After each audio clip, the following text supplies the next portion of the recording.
The letter arrived on a quiet Thursday morning, slipped under my door like a threat wrapped in cheap paper. Bold red text stamped across the top read, "Mandatory disciplinary hearing, attendance required." No explanation. No details. Just a date, a time, and the same arrogant signatures from the HOA board that had been itching to nail me on anything they could fabricate. It wasn't surprising, they'd tried everything already. Fake complaints, staged violations, even a neighbor witness who clearly couldn't keep her story straight. But this, a sealed summons? That meant only one thing. They thought they finally had me cornered. I sat at the kitchen table, reading the letter 3 times, letting it sink in. They expected me to walk in alone, intimidated, desperate to defend myself. They expected a scared homeowner. They had no idea who I'd already contacted. 2 weeks earlier, when the HOA president, Glenn, illegally entered my backyard for inspection, I filed a complaint, not to them, but directly to the state HOA Compliance Division. Those complaints usually take months to process, unless someone is already investigating the same HOA. And apparently, they were. My case landed on the desk of Inspector Harris, a man who didn't just review cases. He buried corrupt boards with a quiet smile and a folder full of evidence. After one phone call with him, I knew exactly who I was bringing to that hearing. I folded the summons letter neatly, placed it back in the envelope, and smirked. If they wanted a hearing, I'd give them one they'd never forget. The next few days were a storm of quiet preparation. I reviewed every violation they'd issued me in the past year, each one illegitimate, unverified, or flat-out fabricated. I cataloged timestamps, pictures, emails, and phone recordings. I wasn't preparing to defend myself. I was preparing to destroy them. By the morning of the hearing, the air felt sharp, heavy, like the universe itself was waiting for something to crack. I put on a simple black shirt, rolled the sleeves up, and looked in the mirror. My eyes didn't look worried. They looked patient, the kind of patience you see in a man holding a lit match near dry gasoline. Outside, the HOA community center stood at the end of the street like a fake courthouse. Beige walls, plastic plants, a cheap flag outside waving in the wind as if it knew the storm coming its way. A few neighbors watched from their porches, whispering, curious. They knew the HOA had targeted me for months. They also knew I never bowed to them. I checked my watch. 9:57 a.m. Right on time, a voice said behind me. I turned. Inspector Harris walked toward me with a slim black briefcase, sunglasses reflecting the building. Calm, composed, deadly. Like a surgeon about to operate on corruption. Ready? He asked. Oh, I said, stepping toward the doors. I've been ready. When we walked inside, the HOA board froze. Glenn's pen dropped onto the table. The treasurer's mouth fell open. The secretary's hands trembled as she fumbled with her papers. Their eyes weren't on me. They were locked on the man walking beside me, the one person they never expected to see. Harris placed the briefcase on the table, snapped it open, and said with ice-cold certainty, "Before we begin this hearing, I'll be conducting a hearing of my own." And just like that, the room fell silent, the kind of silence people hear before their entire world collapses. The room felt smaller the moment Harris opened that briefcase, like the air tightened, like the walls knew something was about to break. Glenn, the HOA president, tried to mask his panic with a fake smile that twitched at the corners, but his eyes were screaming. The other board members shifted uncomfortably in their seats, each one silently begging someone else to take charge. No one moved. Harris didn't sit. He stood at the head of the table, calm and authoritative, flipping through a stack of documents with deliberate slowness, the kind that makes guilty people sweat. I watched the board squirm, and honestly, it was the most peaceful I'd felt in months. "Mr. Glenn," Harris began, his voice smooth but sharp, "before proceeding with your disciplinary hearing against this homeowner, I need to address multiple state-level complaints filed against this board." Glenn swallowed hard. We weren't informed of any active investigations. Harris glanced up, expression flat. "You weren't supposed to be." The treasurer let out a tiny squeak, like a balloon losing air. I leaned back in my chair, arms crossed, letting them feel every ounce of the reversal. For once, I wasn't the one on trial. They were. Harris pulled out a photo and placed it on the table. It showed Glenn in my backyard, the same illegal entry that started all this. Did you or did you not enter this homeowner's property without notice or consent? Glenn's throat bobbed. I was performing a routine inspection. Routine inspections, Harris said, flipping to the next page, require a 48-hour written notice. This was submitted by the homeowner within hours of the incident. Time stamped. Video verified. Silence. The secretary looked like she wanted to crawl under the table. Harris continued, laying down document after document like cards in a game only he knew how to play. Additionally, this board has issued 23 fines in the last 4 months, 17 of which violate state HOA regulation procedures. That level of inconsistency suggests either deliberate targeting or gross negligence. He knew it was deliberate. I knew it was deliberate. And now, they knew we knew. Glenn's hands shook. We have the right to enforce community standards. Not, Harris cut in, when those standards are being selectively applied to retaliate against a single homeowner. The temperature in the room dropped. No one dared breathe. That's absurd, the treasurer muttered weakly. We treat everyone equally. Harris slid another folder forward. Then explained the 16 complaints from other residents stating otherwise. Some anonymous. Some recorded. He paused. Quite a pattern.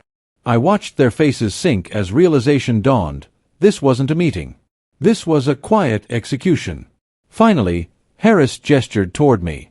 Now, before I continue my investigation, let's address your hearing. What exactly are the charges against the homeowner? The board stared at one another, desperate for someone to speak. Finally, the secretary lifted a paper with trembling fingers. He violated lawn maintenance. Incorrect, I cut in smoothly, sliding a photo across the table. The picture you used to find me was taken 2 days before the scheduled maintenance date. Time stamped. Weather stamped. She paled and put the paper down. Oh, okay, next. There's a complaint about improper trash bin placement. Harris raised his hand. Stop. I have already reviewed these. Not one of these alleged violations meets the state standard for a disciplinary hearing. The entire board froze. Harris closed his folder. This hearing is invalid, and your attempt to carry it out despite lacking evidence suggests deliberate misuse of authority. Glenn opened his mouth, but nothing came out, just a shaky breath of someone realizing their power wasn't just slipping, it was gone. I leaned forward, voice low and razor-sharp. You dragged me into this room to break me. Instead, you just handed me the rope to hang your entire operation. Harris nodded. We're just getting started. And the board finally realized. This wasn't a defense. This was the beginning of their downfall.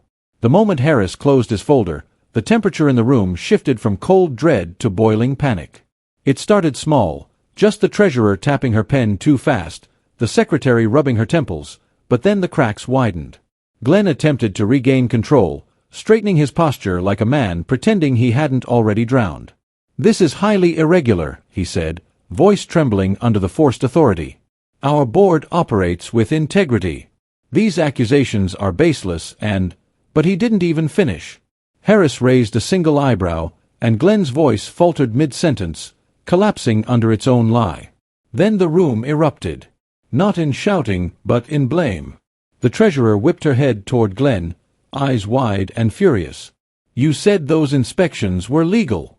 You told us you had clearance. The secretary chimed in next, slamming a stack of papers on the table. And you told me to ignore the anonymous complaints.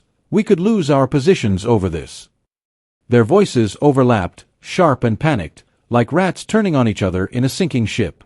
Glenn tried to silence them with a hand gesture, but it only made him look smaller, weaker. I watched quietly, letting the implosion unfold exactly as I knew it would. Corrupt people crumble fast when pressure hits the cracks they created themselves. Harris didn't intervene. He simply observed with an expression carved from stone, letting the board bury themselves under their own confessions. When the treasurer finally blurted out, "This is all on him. He insisted we find that homeowner every chance we got," the room went dead still.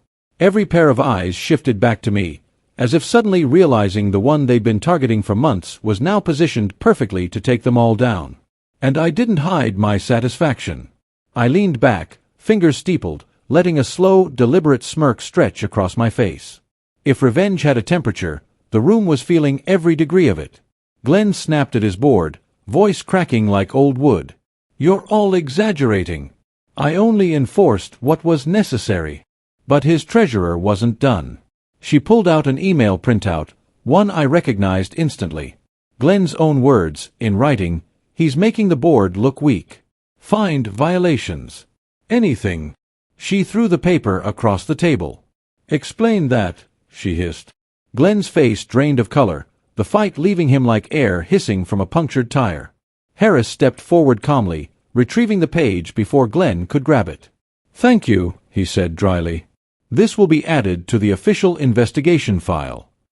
The secretary sank into her chair, whispering, "We're finished," as if she was finally understanding the weight of the destruction. Glenn's breathing grew harsh and uneven, panic rising like a tide he couldn't outrun. For the first time since this battle started, he wasn't hiding behind rules or authority. He was just a man exposed, cornered by the truth, by his own arrogance, and by the one homeowner he thought he could bully without consequence. I leaned forward, voice calm but lethal. "This hearing was never about my lawn," I said. "It was about power. And you abused it." Glenn didn't respond. He couldn't. He was staring into a future collapsing faster than he could breathe. Harris closed the email folder, his voice cutting through the silence like a blade. "We're moving this investigation to formal proceedings. Potential violations include misuse of authority, fraudulent enforcement of regulations, and retaliatory action against a resident." He paused, letting every word sink like a weight on their shoulders. "I strongly advise each of you to find legal counsel." The board sat frozen, broken, exposed. And for the first time since this war began, I stood, not in defense, but in victory. Because this wasn't the end of the hearing. It was the beginning of the reckoning. The moment Harris announced formal proceedings, something inside Glenn finally snapped. It wasn't loud at first, just a faint click, like a switch flipping in a dark room. His jaw clenched, eyes narrowing into something wild and unhinged. The calm authority he used to wield like a weapon was gone. Now he looked like a man cornered by flames of his own making. He slammed his palm on the table so hard the secretary flinched. "This is ridiculous," he barked, voice cracking with desperation. "You can't investigate us for enforcing our own rules. This homeowner has been nothing but trouble. He's the one who should be punished." His words came out in jagged bursts, more panic than conviction. And underneath the anger, I saw it clearly: fear. The kind that crawls up the spine when someone realizes they've run out of places to hide. But Harris didn't flinch. He regarded Glenn with a cold, surgical calm. "Mr. Glenn, I strongly advise you to stop speaking. You're only adding to the record." Glenn didn't listen. He spun toward his board members with wild accusations, pointing fingers like a drowning man grabbing at anything to stay afloat. "This is your fault too. You should have backed me up. You should have supported the enforcement actions." The treasurer shot up from her seat, face flushed with rage. "Don't you dare put this on us. You ordered everything. You manipulated us." The secretary joined in, shaky but furious. "You threatened to remove me from the board if I didn't sign the fines. You said we needed to make an example of him." Their voices overlapped, rising in volume, unraveling the entire conspiracy in front of the state investigator. Glenn's breakdown wasn't just messy, it was catastrophic. The tension exploded when Glenn reached across the table, snatching the email document from Harris's hand in a frantic attempt to destroy the evidence. "You can't use this," he shouted, crumpling it in his fist. But Harris moved faster than expected. He stepped forward with calm authority, gripping Glenn's wrist, not aggressively, but with enough force to stop him cold. "Destroying state investigation documents," Harris said, voice low but lethal, "is a criminal offense. I will not warn you again." Glenn froze. For a moment, his rage deflated into trembling silence. He realized the line he had just crossed and the deeper destruction waiting for him on the other side. His fist loosened, the crumpled paper falling to the table like a defeated confession. The room descended into a smothering quiet, thick with the weight of consequences. The treasurer sank into her chair, head in her hands. The secretary stared blankly at the wall, blinking back tears of humiliation. These weren't board members anymore. They were survivors of a sinking ship, clinging to scraps of dignity. Glenn slumped into his seat, shoulders collapsing inward, breathing heavy and uneven. His earlier bravado was gone, replaced by a hollow stare. He looked across the table at me, eyes filled with a mixture of hatred and dread. "You did this," he whispered. But there was no accusation in his voice, just the quiet realization of a man understanding the simple truth. He had chosen this war, and I had chosen to finish it. I leaned forward slowly, elbows on the table, letting him feel every syllable of the victory he wished he could deny. "No, Glenn," I said, voice steady as steel. "You did this to yourself. I just stopped letting you get away with it." The words hit him harder than any investigation ever could. Harris stepped back, closing his folder with finality. "This meeting is over," he declared. "The board will receive official notice of the state's next steps. Until then, all enforcement actions against this homeowner are suspended, effective immediately." Glenn's shoulders slumped further, as if the world had finally settled its weight on him. I stood, sliding my chair back with a calm, slow scrape, letting the sound echo across the shattered room. This wasn't revenge by rage. This was revenge in its purest form, controlled, precise, undeniable. I walked toward the exit, Harris following behind, the board silent and broken in our wake. As our hands touched the door, I paused, turning back one last time. Glenn lifted his eyes, hollow and defeated. "Next time," I said, voice quiet but razor-sharp, "choose your enemy more carefully." And with that, I walked out of the room they once ruled, leaving them to face the ruins of everything they'd built. The news hit the neighborhood like a shockwave. By the next morning, whispers traveled faster than sunlight. People leaned over fences, paused dog walks, and exchanged wide-eyed looks as if the entire community had shifted overnight. And in a way, it had. When I stepped outside, the air felt different, lighter. The familiar tension that had settled over the neighborhood for months was gone, replaced with something close to cautious relief. Cars slowed as they passed my house, neighbors offering subtle nods of respect. Not pity. Not curiosity. Respect. Because everyone knew something huge had gone down at that hearing, even if the details hadn't yet leaked. But rumors had begun. "The board is being investigated." Glenn blew up during the meeting. State Inspector was there. People weren't afraid anymore. They were hopeful. 2 days later, the official notices arrived, hand-delivered envelopes stamped with the state seal, addressed to every homeowner in the community.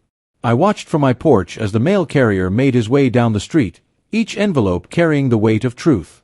When I opened mine, the words were so clean and so deserved they felt like justice in print. Effective immediately, the current HOA board is suspended pending formal investigation. All enforcement actions, fines, and hearings are frozen. Interim oversight will be handled by state-appointed administrators. I read it twice, then once more, letting the satisfaction settle deep. Not petty. Not explosive. Just right. They hadn't just been stopped, they'd been stripped of their power. That afternoon, I saw Glenn for the first time since the collapse.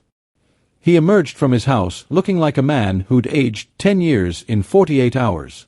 No perfect haircut, no polished posture, just a defeated silhouette walking toward his mailbox. He hesitated before opening it, as if he already knew what waited inside. When he saw the state-sealed envelope, he closed his eyes, shoulders sagging beneath invisible weight. I didn't say anything. I didn't need to. The look on his face told the entire story. The kingdom he built on intimidation had crumbled, and I hadn't even needed to raise my voice to bring it down. He glanced up, saw me on my porch, and for the first time, didn't glare. Didn't smirk. Didn't pretend. He simply nodded, small, bitter, acknowledging defeat. Over the next week, residents began stepping forward. Some approached me to apologize for not speaking up sooner. Others shared their own quiet stories of harassment, fines issued at random, threats of hearings, rules twisted and fabricated. The treasurer and secretary both resigned before the state could officially remove them. Glenn held out longer, clinging to whatever scraps of authority he thought he had left, but eventually he broke. A community-wide email announced his resignation for personal reasons. though everyone knew the real reason sat inside a thick folder on Harris's desk. It wasn't a rage-filled downfall, it was a slow, humiliating slide into irrelevance. And honestly, that was fitting. Bullies rarely go out with dignity, they just fade. When the interim administration took over, the atmosphere in the community completely shifted. Rules were clarified, fines revoked, and the culture of fear evaporated almost instantly. People smiled more. Kids played outside again. Neighbors chatted openly as if rediscovering what living here was supposed to feel like. One evening, as Harris stopped by for a final update, he shook my hand with a rare, genuine smile. "Your persistence made this possible," he said. "Most people don't fight back." I met his eyes, voice steady. "Most people shouldn't have to." He nodded before heading off, case closed, board dismantled. As the sun dipped behind the houses and the neighborhood returned to life, I stood in the quiet glow of a victory that wasn't loud or dramatic, it was earned. The HOA didn't just lose power. They lost the ability to ever hurt anyone again. And that, more than anything, was the real win. Revenge wasn't the moment Glenn's voice cracked in the hearing. It wasn't the meltdown or the collapse. Revenge was this: peace, stability, a community restored. And as I walked back into my home, hearing laughter drift across the street for the first time in months, I realized something simple and powerful. I hadn't just won. I'd changed everything.